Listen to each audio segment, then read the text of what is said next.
I'm Beverly, and I'm on the witness stand. Welcome back, everybody, to the witness stand. We are going to do a recap, maybe. Not really a recap. Let's just be honest about it. I'm just going to talk to you about my thoughts and feelings on Diddy thus far. So before I get started, I got to tell you that it is hot as blue blazes here. I hope you're all staying hydrated and that you stay in the house because it is hot. One other thing, public service announcement. If you can walk barefooted on blacktop and you can go in a coat, then you understand what your dog is feeling like or your pet. So keep them indoors. It's just too dang hot out there for our little furry friends, okay? My dogs are in the living room, one sitting in the window, one laying in a bed, and the other one, she's in her little princess bed. So anyway, that done. Public service announcement over. Let's talk about what I heard this morning. What I heard this morning was something that blew my mind, was that Diddy was going to testify. They said word on the street. Well, I think the street's got its word wrong, because this morning when they started, you know how they go in before the jury comes in and they talk about stuff that they don't want to talk about in front of the jury. And so they talked about their timeline for the rest of it. The prosecution has on really a summary witness again with Homeland Security. They're going through all of the information. We've talked about a summary witness where they just gather all the information. So I guess this one is just gathering all the information that Homeland Security did and combining it in a little package that the jurors will understand better, which is good, because I honestly can tell you that while some of it has been interesting to say the least, the testimony thus far is difficult to follow as far as RICO and all that stuff. But you know what? I'm going to break all that down to you. Not in this video, but a separate one. But the prosecution said basically that when this witness is done, that they're going to rest. So that means the defense gets it. Now, the prosecution at first said they thought that they would be done with this HSI summation witness today, but turns out they're now saying it'll probably be half a day tomorrow. But guess what? The defense said they were going to enter some stuff into evidence and they would probably arrest tomorrow.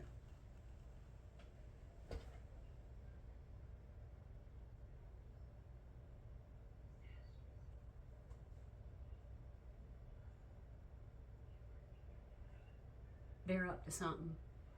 They're up to something. I think that they're going to set this up for an appeal somehow, ineffective counsel, which I heard that a little bit. But you know what really makes me wonder about that is because you've got some of the top lawyers in the country on this defense. And if it came back ineffective counsel, what would that do to their reputation? Unless they go out there and say they had to do it because they didn't have time or whatever they want to say about not being able to put on the defense that they wanted to. I just can't see it. But we do know that Diddy's going to appeal no matter what, because we know he's going to go to jail. Yep, he's going to jail. I think all of the charges have been proven. Going to jail. Going back to Diddy testifying. If they're only going to go half a day, you can guarantee with a big old T that, and I don't mean sweet, they are not going to put Diddy on the stand. If Diddy were to go on the stand, we'd probably have another 2 weeks of testimony, because, oh, don't you know the prosecution would be chomping at the bit so that they could question him. Oh my, I would love to see it. I would love to see it. But it ain't happening. We know it ain't happening. So let's go back to some of the other stuff that happened this past week. The jury watched the freak off videos. I think they might have seen these videos, some stills and audio, more times than they ever care to see anything. I don't know how they can put the genie back in the bottle. How can they unsee that stuff? If I were a juror, I'd probably get kicked off, because I'd probably be in there not being able to look at it, to hear it, any of that stuff. But you know, they have to. They have to, because if they were to do something like that, they'd be kicked off, because they can't. How do you judge someone when you can't even watch it? Oh, God. I heard also, I'll tell you about that in a minute, about some big name people. Anyway, okay, so they had to watch that. But here's the crazy thing. You know, they had music going in the background, and they said that Diddy was over there just bopping his head to the music, bopping his head.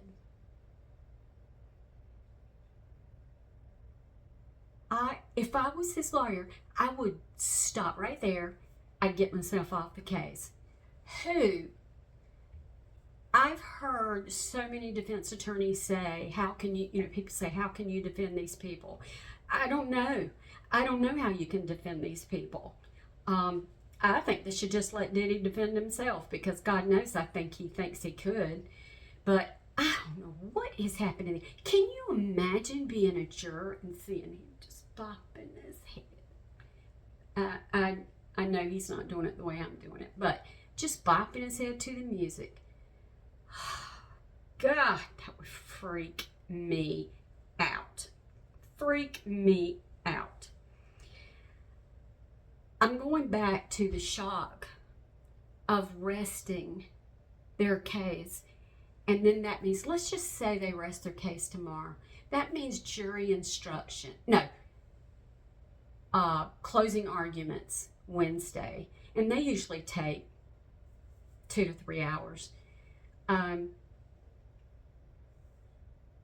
Then the jury instructions. And all of that can happen, just like in the Karen Reed case. All of that can happen in one day. And then once that happens, it goes to the jurors. And that means they could be deliberating Thursday and Friday.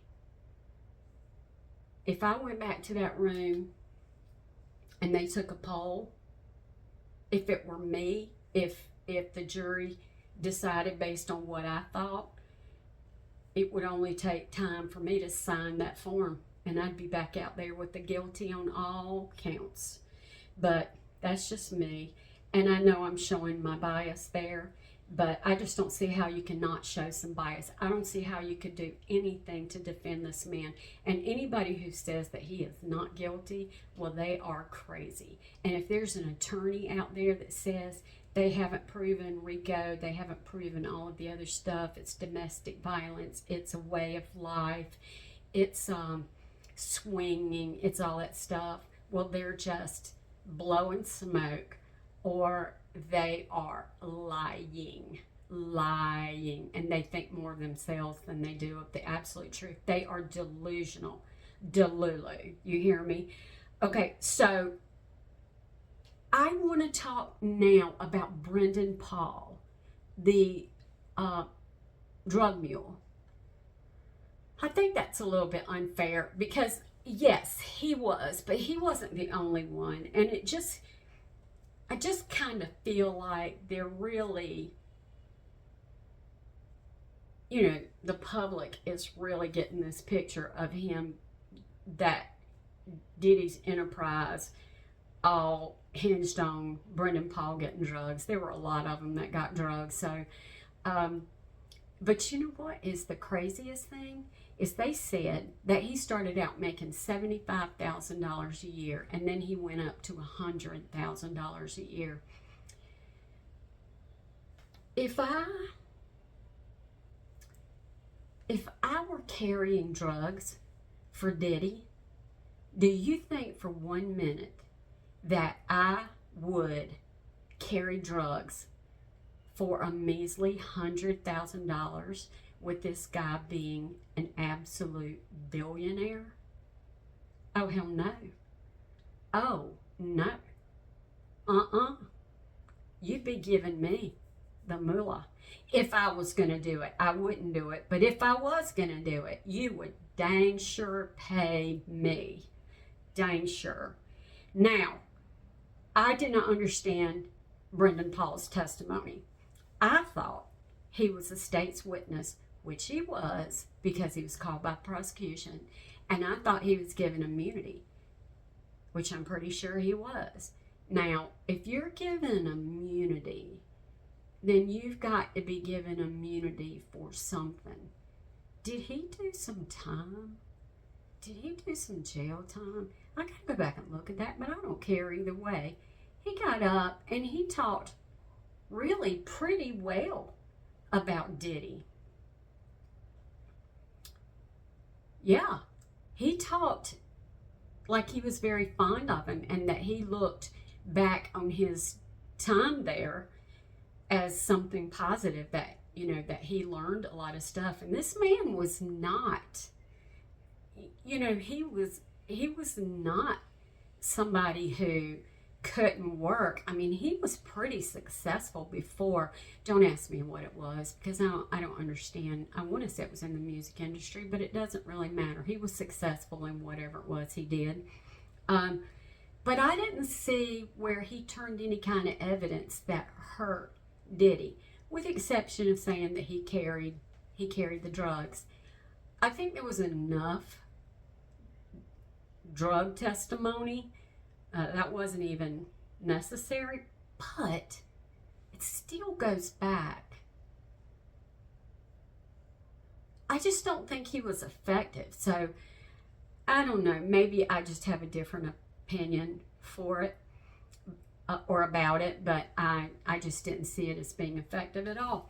So I don't know. I spent the whole weekend, what time I wasn't laying down because of vertigo, you know, from the heat. I spent Sunday inside all day watching stuff about Diddy, you know, because Sunday is my fun day. Remember that song? Some of you will. Hold on. Did you hear that gurgle? Anyway, I watched stuff all weekend long about Diddy.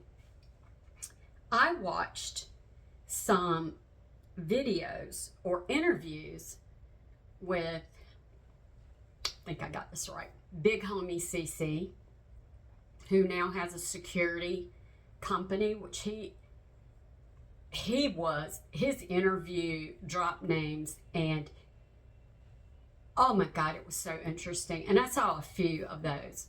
And then I saw one of 50 Cent. You gotta love some 50. Oh, 50. I love this guy. But I watched some of his stuff. And, you know, he has no problem telling names. He will drop a name in a minute. He has to be Southern. He has to be. Because if he came to my house, we would go out on the porch and we would sit and talk about people, and then end it with bless their heart and go on and act like we never did talk about people. But that's what I do. Anyway, that was really interesting. And I saw another video, and I can't remember, or an interview. Who was that with? Oh, Suge Knight. How can I forget that? Oh, Suge. Down here, we probably call him Sugar. But anyway, so Suge Knight, you know, he did a phone interview from prison, and he did it with this guy, and his name is Michael Franzese, Franzese, which I really like this guy. He was big into the mafia. He, Rico, they were watching him like crazy, did some prison time.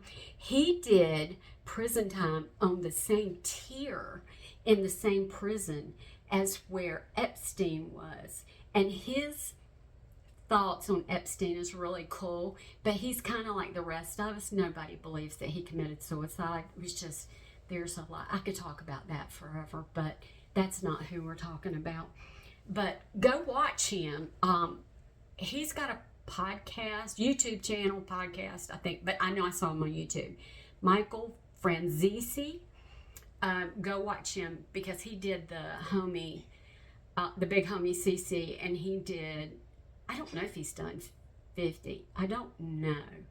But I know he did Suge Knight, and that was interesting. Suge Knight came out and said some stuff about how he felt bad for the kids. Well, I don't, Suge. I don't have any bad feelings about those kids because those guys are in this mess too. They are up to their eyeballs. Yeah.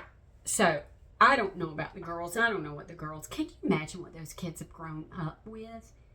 I don't know. But let's go back to Big Homie. Because he said that he went to some Diddy parties. And what he said he does is his company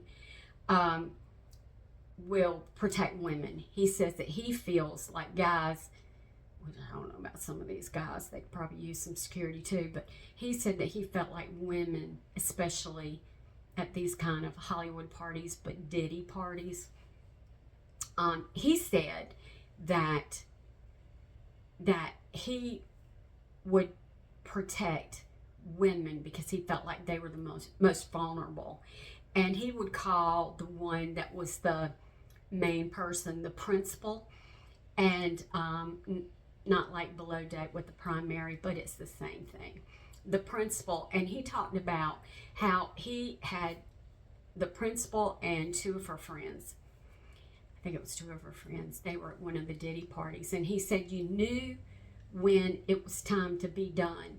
He said because there were like 3 layers to the party. There was the party where everybody would go to, and it was just, fun time, all that kind of stuff. And he said, and then there was the part that everybody would go home except for those who were really chosen to be at the next part. And then the third part were the freak-offs. And, they were, well, I guess they were picked by whoever. I don't know. I know that he chose who he wanted to be in them, but then, you've got, were the men and women willing participants, or were they drugged? And I think you're probably looking at drugs. But I digress. Let me go back to Big Homie. So he was saying that the principal and these friends took a drink and started feeling sick. And he said he pulled them out of there immediately because he knew what had happened.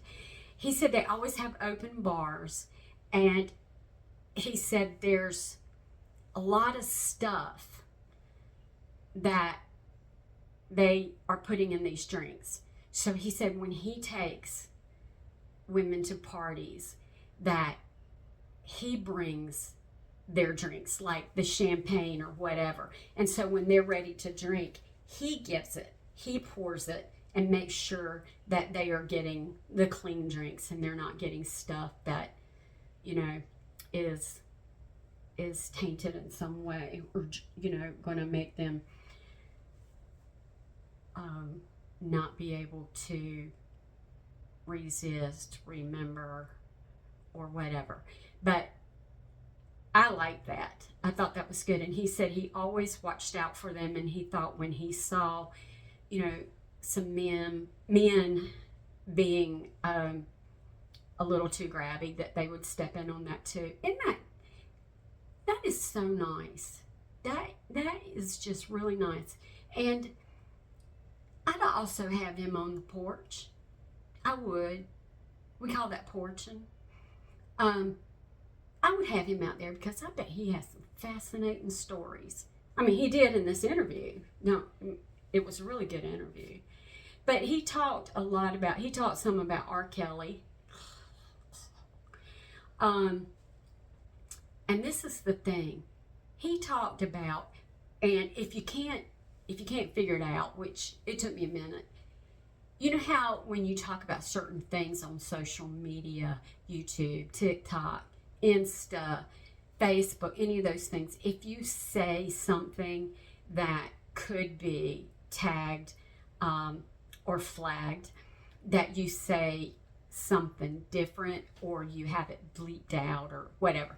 Okay, so they were taking the sound out of words. Well, it took me a while before I figured out, and I'm going to do it too. It's about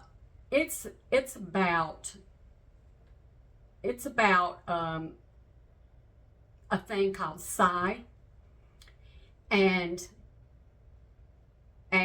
they denied it. Figure that out. He talked about that a lot, and he said that, well, okay, he didn't say it. He point blank made the comment about Kim Porter. You're just going to have to go listen to it. And he said that he got sick, and his mom, when he got sick, he was hospitalized, and he had a severe case of pneumonia. And he said that his mom started suspecting stuff and had the hospital run tests, and he had it in his system. And he said he doesn't know how, but he said he's convinced. He said he wasn't the only person that has had pneumonia, and he started listing some people, and then, you know, of course, there were other names that people who were no longer with us, they were unalive, and that potentially they were unalived. So that was really interesting. And he talked about Tupac and Biggie, and that, you know, I remember all of that, but I cease to be amazed at all the stuff you can still hear about it. It's not really my world, but doesn't mean that I'm not fascinated. I'm fascinated by pop culture as well as trials and law enforcement and all that stuff. But you gotta go watch it. And then 50, he, bless his heart, he told some stuff too. Some big names that were mentioned were some, I'm going to be honest with you, since I'm not in that world, I don't really know who they are. But I was assured that they were really big names, and everybody seemed to be real impressed with it. But obviously Jay-Z, obviously. I think Big Homie talked about Beyonce a little bit. And then we've got Leonardo DiCaprio. You know, as time goes on, I know he said he'd never let go, but I think he did let go of his morals and principles, maybe. But that's going to be interesting. So I have a question that I am really curious to see what you guys say. Where are the big names in this trial? Why was no big names dropped in the testimony? I don't understand. There were a lot of people associated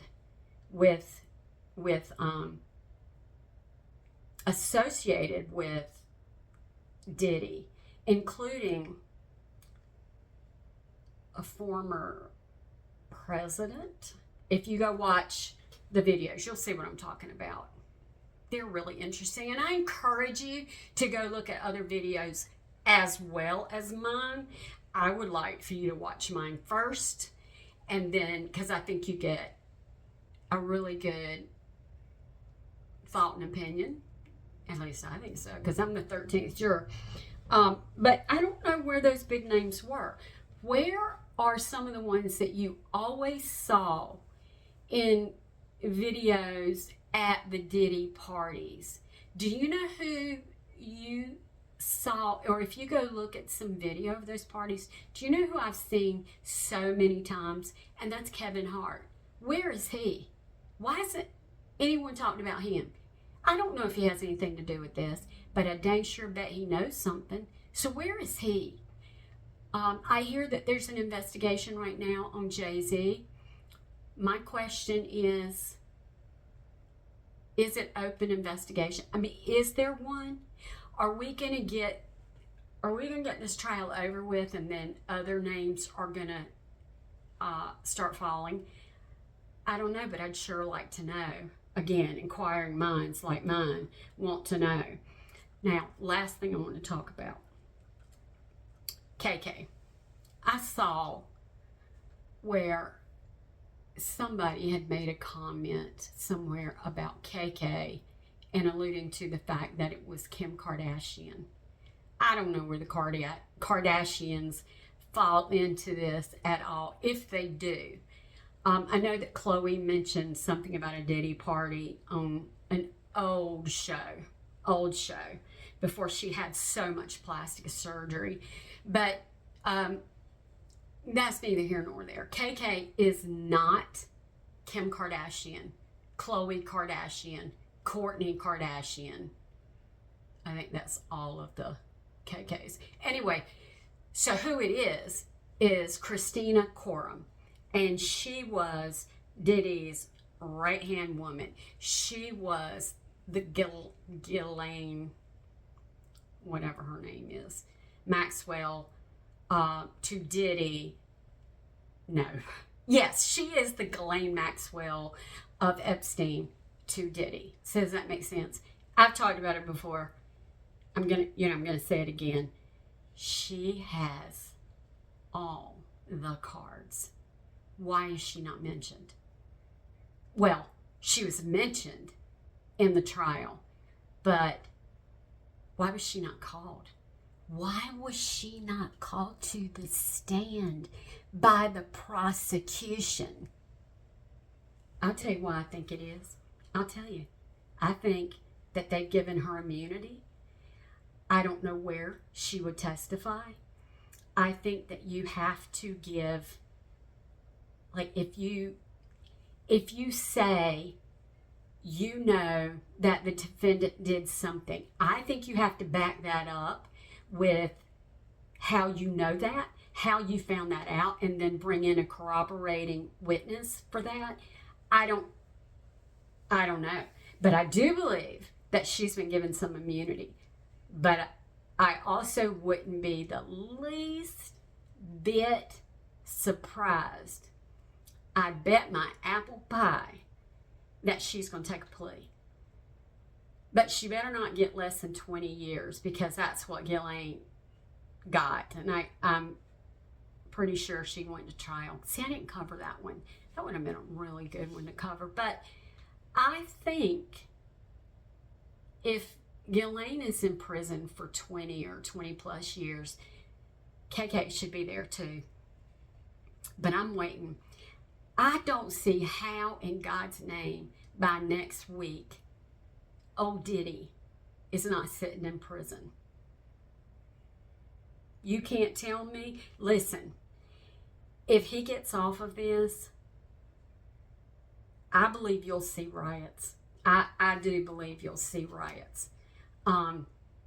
Because this is one nasty man. This is a nasty man.